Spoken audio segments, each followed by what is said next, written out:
Buenas noches, mi compañera Nubia Pedraza y quien les habla Karen Camargo, les vamos a hablar del sistema económico. Esto en el marco de la materia Economía Colombiana para el tecnólogo en procesos comerciales y financieros.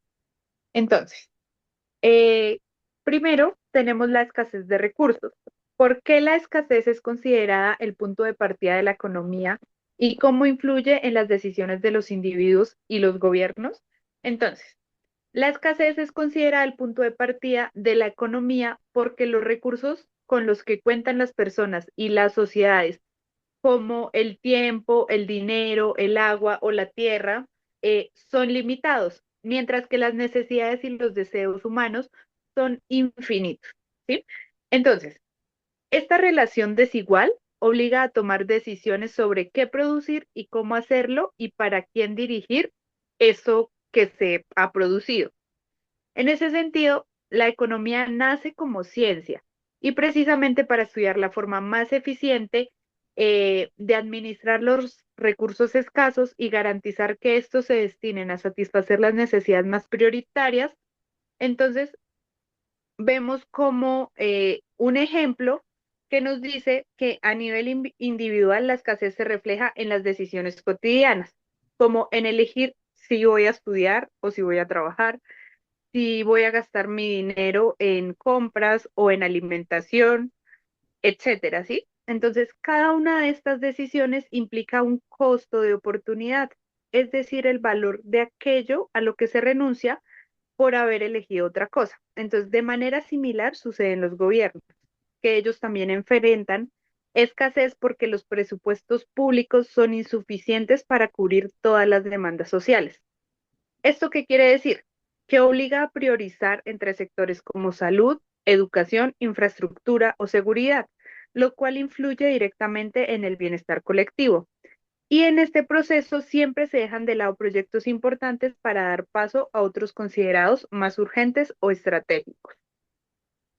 Agentes económicos. ¿Qué diferencias existen entre las funciones que cumplen los hogares, las empresas y el gobierno del sistema económico? Bueno, en este sistema económico se dice que participan los tres agentes, que son el hogar, la empresa y el gobierno. Cada uno cumple una función. Los hogares son consumidores de bienes y servicios. Ofrecen al mercado factores de producción como el trabajo, la capital, la tierra, y a cambio tienen ingresos de salarios, de rentas, de intereses. Con este ingreso, ellos demandan bienes y servicios para satisfacer sus propias necesidades. Eh, las empresas, ellas son más bien las productoras también de bienes y servicios. Su función principal es combinar los factores de producción que le ofrece el hogar, que son el trabajo, la capital, la tierra. Con esto generan más productos que buscan obtener beneficios y reinvertir parte de las ganancias que tienen. Y con esto, pues, aumentan más su producción. El gobierno este actúa como regulador y organiza la economía. Llega y recauda y redistribuye todos los impuestos que tiene mediante estos recursos. ¿En qué los reinvierte? En salud, en educación, en infraestructura. Y también en ciertos bienes y servicios como son la carretera, la justicia y la defensa nacional. Yo les voy a hablar también sobre los factores de producción y su remuneración. Entonces, ¿cómo se relaciona el concepto de remuneración con los factores tierra, trabajo y capital? ¿Y cuál de estos se considera más importante y por qué cada uno debe ser incentivado? Entonces, en economía, los factores de producción son recursos indispensables para generar bienes y servicios y cada uno recibe una remuneración específica. La tierra es entendida como todos los recursos naturales disponibles, como los minerales, el agua, el bosque, el suelo, bueno, en sí, recursos naturales, que se obtiene como remuneración la renta que se paga por su uso. Este factor resulta fundamental, ya que sin materias primas no existiría la posibilidad de producir, y por ello debe incentivarse a través de políticas de sostenibilidad y conservación que aseguren su disponibilidad para las generaciones futuras. También tenemos el trabajo, que corresponde al esfuerzo humano físico e intelectual, y este recibe como remuneración el salario.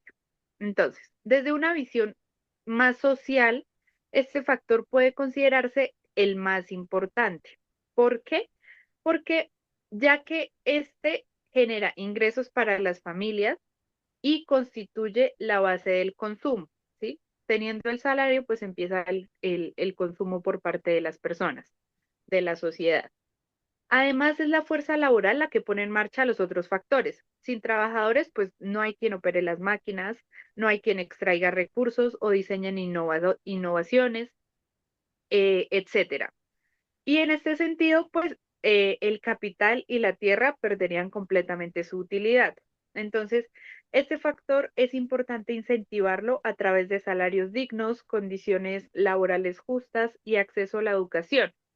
Esto para mejorar la productividad y la calidad de vida.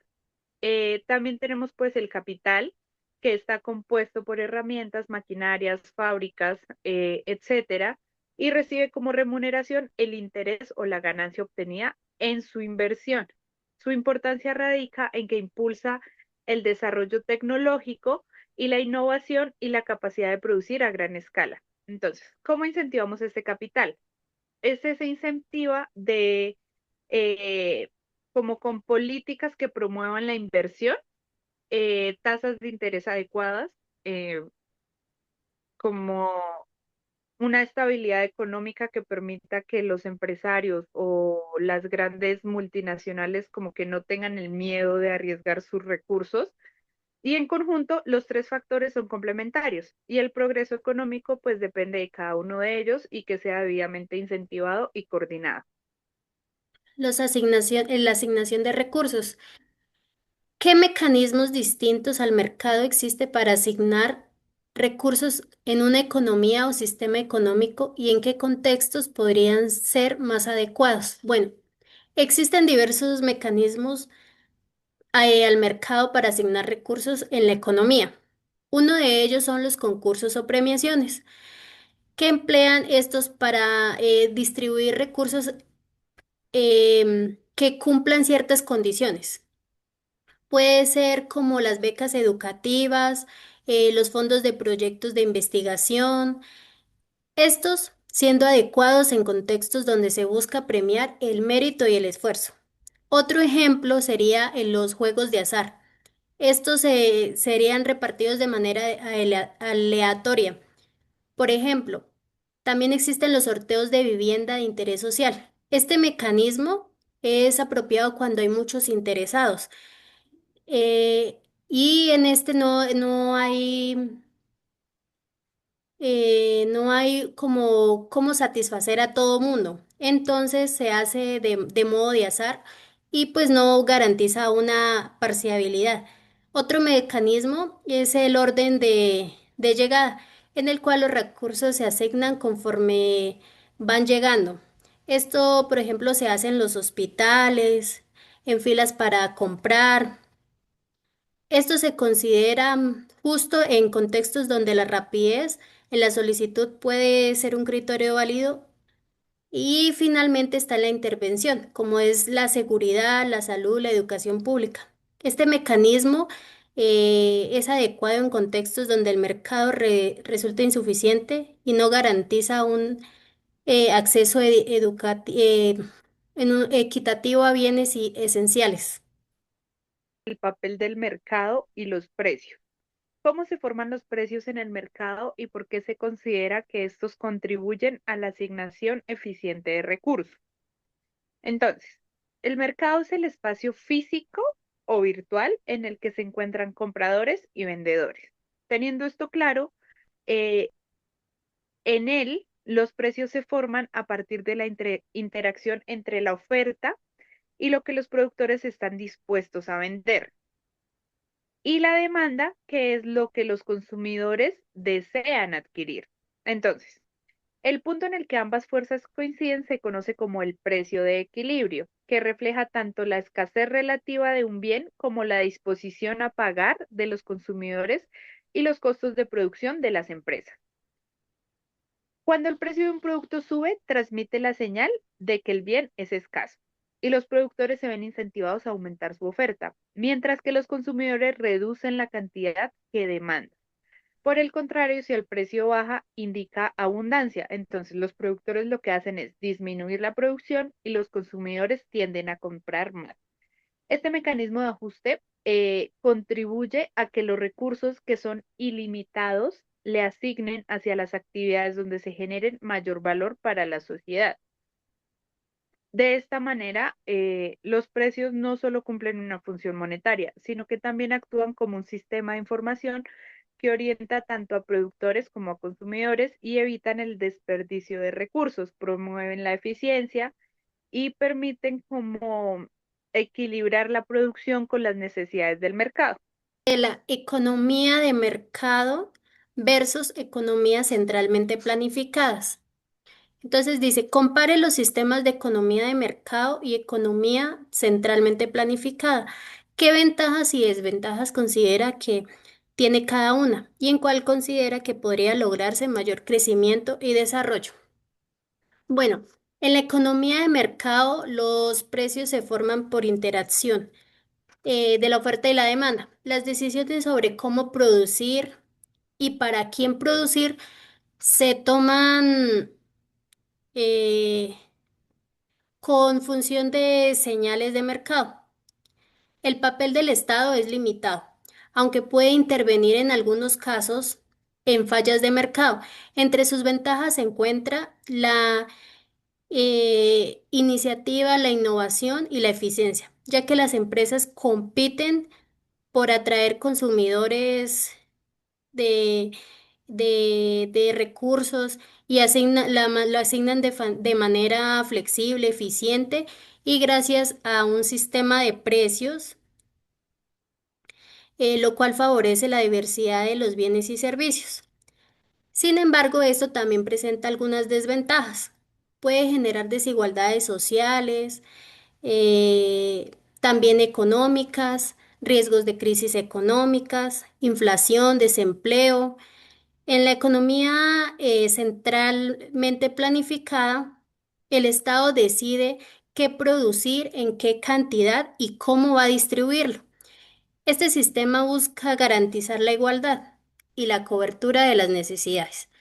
Sus ventajas incluyen la posibilidad de asegurar acceso universal, o sea, todo mundo tiene derecho a los bienes esenciales. Estos son, por ejemplo, la salud, la educación, la vivienda, la reducción de desigualdades sociales y la capacidad de planear grandes proyectos de infraestructura o desarrollo.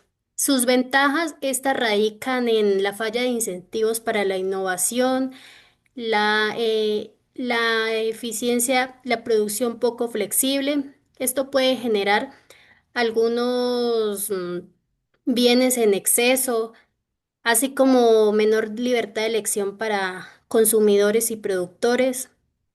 Esto en cuanto al desarrollo y el crecimiento, el mercado permite una asignación eficiente gracias al sistema de precios, lo cual impulsa al crecimiento económico. Sin embargo, el Estado cumple un papel fundamental para corregir todas las desigualdades y garantizar a todo mundo el acceso a los bienes básicos. Muchos economistas coinciden en que el mayor desarrollo se logra en un sistema mixto, donde predomina la economía de mercado, pero con intervención estatal para asegurar la equidad y la estabilidad. Eso es todo, muchas gracias.